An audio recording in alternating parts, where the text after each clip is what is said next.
Hi, I'm Dave Vickers and welcome to the Photo Show.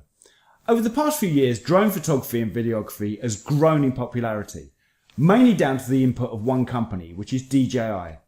When they first produced their Phantom models, they gave the public a drone that was not only giving great video quality, but also much easier to fly.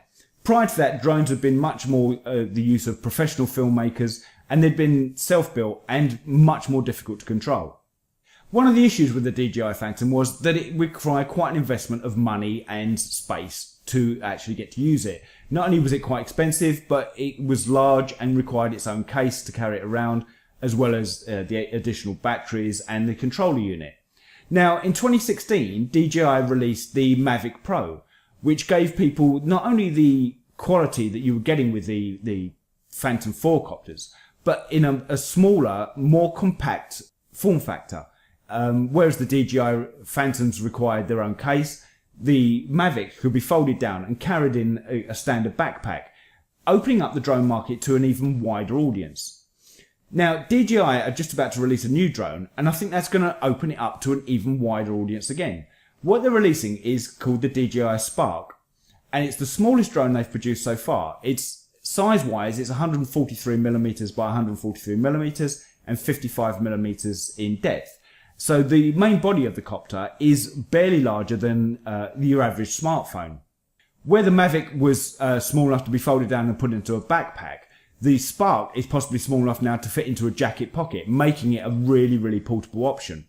Although it's a much smaller form factor, the Spark is borrowing a lot of the technology from the higher end models. It has obstacle avoidance to help you prevent crashing, and subject tracking to make filming moving subjects even easier. In addition to those features, DJI have also added some preset maneuvers into the Spark. One of them they're calling the Droney, which will take the Spark from a close-in hovering position and fly it away from the subject to give a beautiful wide-angled shot. It has a setting called Circle, which will, as the name suggests, circle around a subject to give a complete 360 view of what you're trying to film. And a setting called Rocket, which will take the Spark from a hovering position straight up to give some really great high-angle shots. The Spark is being marketed as what they're calling a selfie drone, so it can be operated by an app on a smartphone or the dedicated controller. And when it's in stills mode, it can also be operated by hand gestures, so you can use the face recognition to lock onto yourself, get the drone to hover, and then use hand gestures to maneuver it around, and even pull a shape to get it to actually take the still photograph. Being a smaller and cheaper option, the Spark is going to offer video in 1080p, rather than the 4K that you're getting with the Mavic Pro, the Phantom 4.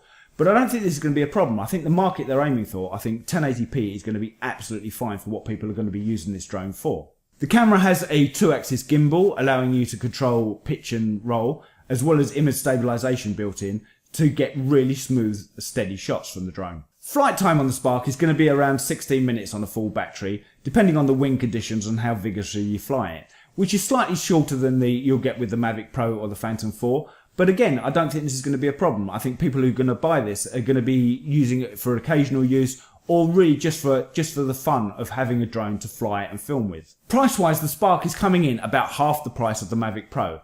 The Mavic Pro is about £1,000 or $1,000, which if it's something you're not sure you're going to use, is quite an investment. But the Spark is coming in at £500 or $500 for just the basic drone. If you want more information, there's some details in the description below about pricing and pre-ordering.